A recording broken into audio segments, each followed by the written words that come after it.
नमस्कार बच्चों, आज के इस वीडियो में मैं आप लोग को बताने वाली हूँ जो आपका लेसन है 2.5 the man who thinks he can. इसका क्वेश्चन और आंसर मैं आप लोग को देने वाली हूँ। ठीक है, तो चलिए शुरू करते हैं। तो बच्चों देखो, यहाँ पे आप अपनी टेक्स्ट बुक में देख सकते हो जो आपका पहला क्वेश्चन है ना, वो क्या दिया गया है कि आंसर द क्वेश्चंस ओरली। यहाँ पे कुछ क्वेश्चंस दिए गए हैं जिनके आंसर आपको ओरली देने। ओरली मतलब क्या, मुँह से बोल करके, आपको लिखने की ज़रूरत नहीं है, लेकिन मैंने आप लोगों को लिख करके दिया है ताकि आप समझ पाओ। ठीक है, तो चलो देखते हैं। इसमें फर्स्ट क्वेश्चन है कि वेन आर यू बीटन। ठीक है, आप कब पराजित होते हो? आप कब पराजित होते हो? तो when you think you are beaten, जब आप ये सोच लेते हो कि आप क्या हो गए हो, मतलब पराजित हो गए हो या फिर पराजित होने वाले हो। ठीक है, तभी आप क्या हो जाते हो, हार जाते हो, है ना। आपने ये सुना होगा, मन के हारे हार है, मन के जीते जीत। अगर आपने मन में ही विचार कर लिया हम तो हार गए, हम तो कभी जीत ही नहीं सकते, फिर आप सचमुच में नहीं जीत सकते। लेकिन अगर आपके मन में है कि हम जीत सकते हैं, हम ये ज़रूर कर सकते हैं, तो डेफिनेटली एक दो बार फेल होगे लेकिन हारोगे नहीं, आप ज़रूर जीतोगे। ठीक है, नेक्स्ट क्वेश्चन है कि when are you afraid of doing something. देखो बच्चों, कोई काम करने से आप कब घबराते हो? कब घबराते हो?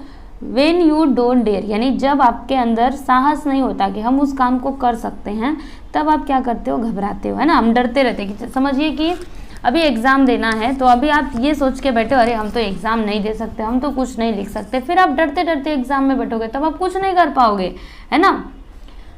उसके बाद यहाँ पे सी है, when will you not win, यानी कि आपकी जीत कब नहीं होगी, आपकी जीत कब नहीं होगी। When you think you can't win, ठीक है, जब आप ये सोच लोगे कि आप कभी जीत ही नहीं सकते, तो सचमुच में आप कभी नहीं जीत पाओगे। Next question, when you are lost, आप कब हारते हो? कब हारते हो? If you think you lose, ठीक है, जब आप ये सोचते हो कि मैं हार गया हूँ, तभी आप हार जाते हो। वेयर डज सक्सेस बिगिन, अभी देखो बच्चों, जो ये सफलता है वो कहाँ से शुरू होती है, कहाँ से स्टार्ट होती है? तो success begins in the state of mind of a person, यानी कि सक्सेस कहाँ से स्टार्ट होती है बच्चों? आपके माइंड से। अगर आपका माइंड सेट है कि आपको सफलता मिलेगी, तो अवश्य ही सफलता मिलेगी। लेकिन अगर आप ऐसा सोचते हो, माइंड आपका सेट है पहले से ही कि नहीं नहीं हम तो नहीं जीत सकते, हम कुछ नहीं कर सकते, तो फिर आप सचमुच के कुछ भी नहीं कर पाओगे। तो सफलता कहाँ से स्टार्ट होती है students? State of mind. Okay, next question is what should you do if you want to win a prize. देखो बच्चों, अगर आप पुरस्कार प्राप्त करना चाहते हो, देन आपको क्या करना चाहिए? What should you do if you want to win a prize? तो आंसर देखो, you must be sure of yourself to win a prize. Okay, next question is do you always win the first time और do you have to try again and again, यानी कि क्या आप एक ही प्रयास में जीत पाते हो, या फिर आपको बार बार क्या करना चाहिए, प्रयास करना चाहिए? तो इसका आंसर देखो, I have to try again and again to win, यानी कि हमको क्या करना चाहिए, बार बार जीतने के लिए बार बार प्रयास करना चाहिए। ऐसा नहीं कि एक बार में हार गए। जैसे हम कोई गेम खेल रहे हैं, गेम मतलब मोबाइल वाला नहीं, जैसे हम लोग खेल खेलते हैं ना फील्ड में, वैसे तो वहाँ पे क्या कर रहे हैं, हम खेल खेल रहे हैं, तो समझिए कि आज हार गए। लेकिन अभी आज आप हार गए हो, तो आप ये सोचो कि अब तो मैं रोज़ ही हारूंगा, तब तो ये गलत है ना। हो सकता है आज आप हारे हो, लेकिन कल आप जीत सकते हो। इसलिए आप लोग को क्या करना चाहिए, जीतने के लिए बार बार प्रयास करना चाहिए, थक करके कभी भी बैठना नहीं चाहिए। ठीक है, ये तो कंप्लीट हो गया। अब उसके बाद यहाँ पे आगे क्या है कि copy any 4 lines of your choice from the poem. देखो स्टूडेंट्स, ये जो पोएम है, इसमें से आप लोगों को अपनी पसंद की कोई भी 4 लाइन को कॉपी करना है, यहाँ पे ला करके लिखना है। ये जो पोएम है ना, इसमें से कोई भी 4 लाइन उठाओ और यहाँ पे ला करके लिख दो। तो देखो मैंने जो लिखा है, आप ये भी लिख सकते हो, अपने मन से भी लिख सकते हो। You think you will lose, you are lost, for out of the world we find success begins with a fellow's will, it's all in the state of mind. Okay, next question यहाँ पे है third one, Say the following sentences aloud as if you are। देखो अभी आप लोगों को क्या करना है बच्चों, ये जो सेंटेंसेस दिए गए हैं ना, इन्हें आपको रीड करना है जोर जोर से, और एक्टिंग भी करते जानी है वैसी। ठीक है, जैसे we must win this match, तो आपको ऐसे अपना हाथ भी हिलाना है कि हम क्या करेंगे, हम ये जो मतलब हमें क्या करना है, ये जो मैच है हम इसमें जीतेंगे ही, हमें जीतना ही है। ठीक है, ऐसे करके I want to learn this song, तो ऐसे आपको थोड़ा क्या करना है, थोड़ा एक्शन करना है कि मैं क्या करना चाहता हूँ, मैं इस सॉन्ग को लर्न करना चाहता हूँ। I will finish my homework in time, मैं अपना जो होमवर्क है उसको टाइम पे फिनिश करूँगा, टाइम पे ख़त्म करूँगा। तो ऐसे करके आप क्या कर सकते हो, एक्टिंग कर सकते हो। नेक्स्ट क्वेश्चन यहाँ पे है कि फॉर्म ग्रुप ऑफ 5, 5 का ग्रुप बनाना है और क्या करना है, discuss with examples how your state of mind can help you to do something, how it help you to try harder and better. देखो बच्चों, अभी आप लोगों को 4-5 बच्चों का ग्रुप बनाना है और डिस्कस करना है कि जो हमारा स्टेट ऑफ माइंड है, जो हमारा माइंड सेट है, ठीक है, वो हमको कैसे हेल्प करता है कुछ भी करने में, ठीक है, वो आप लोग को बताना है। ये कैसे हमको हेल्प करता है कि हमें बार बार क्या करना चाहिए, प्रयास करना चाहिए, ठीक है। तो चलो इसका आंसर मैं आप लोग को बता देती हूँ। देखो मैंने यहाँ पे लिखा हुआ है कि I fail to get good runs in a cricket match, I decided to improve my batting, I work hard, practice daily and I could become the highest run getter in the next match. Okay, तो यहाँ पे ये तो complete हो गया। उसके बाद आपका नेक्स्ट क्वेश्चन आता है कि लर्निंग अबाउट लैंग्वेज, ठीक है।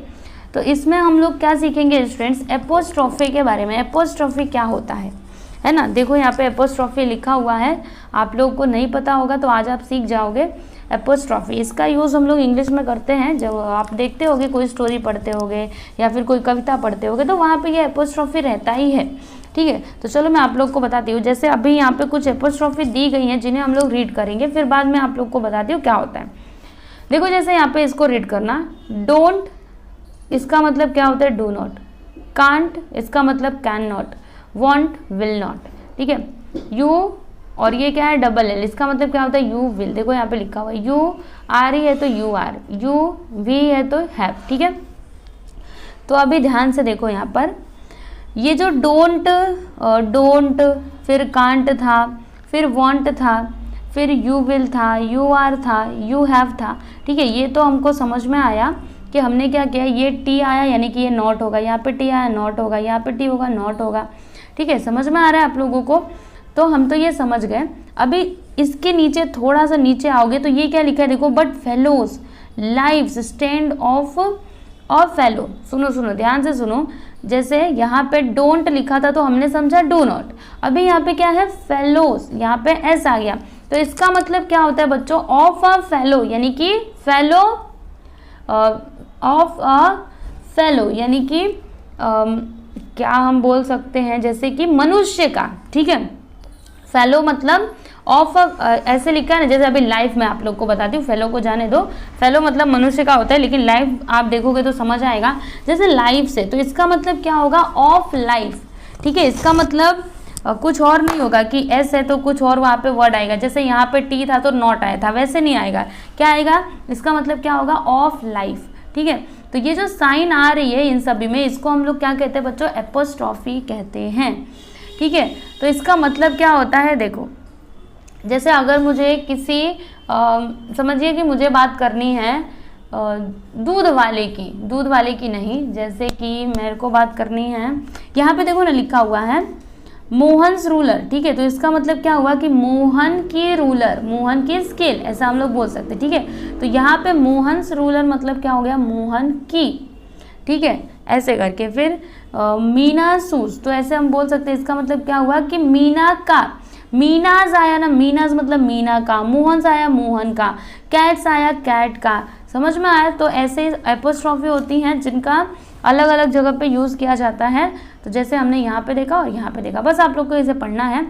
और इसी के बेस पे यहाँ पे क्वेश्चन दिया गया है, क्वेश्चन नंबर 5 क्या दिया इसमें, find at least 5 examples of each of short forms and nouns plus S from the book. देखो अभी आप लोग को बच्चों क्या करना है, जैसे ये जो शॉर्ट फॉर्म्स हमने देखे थे ना, डू नॉट का डोंट, कैन नॉट का कांट, ठीक है, ऐसे करके शॉर्ट फॉर्म्स आप लोग को लिखने हैं और फिर नाउन और एस लिखना है। जैसे देखो यहाँ पे ये नाउन था ना, जैसे मोहन क्या है, नाउन है, फिर उसके बाजू में एपोस्ट्रोफी लगा के ऐसे, तो ऐसे आप लोग को एग्जाम्पल्स लिखने हैं from this poem, from the book, okay, आपकी अपनी बुक में से, खाली पोएम में से नहीं।